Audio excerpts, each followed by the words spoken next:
Председателе, колеги пратеници. Значи јас морам да реагирам, зашто ова е веќе трети или четврти пат како ја неам добиено известување за ова продолжување на овие две седници кои што се закажани денес. Значи, ние имаме добиено некој мейл на службениот мейл во 16:20 и друго што е, например, дневниот ред е ставен на сајтот. И сега јас се доведувам во ситуација да мора на мене фактички на компјутер да ми стои мейлот отворен цело време или сајтот, ја треба да кликам цело време да правам рефреш. Така.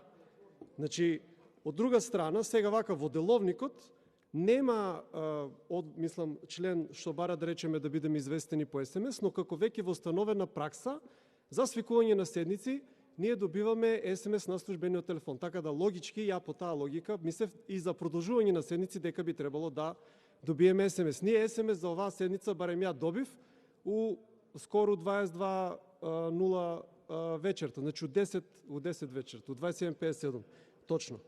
И на крај крајава, значи, меѓу другото, овие проблеми се јавуваат затоа што ние сме еден од ретките парламенти и во регионот и во Европа што немаме календар со активности или единствен, така да би замолил ако може што поскоро да се донесе календарот со активности за да немаме вакви проблеми. Благодарам.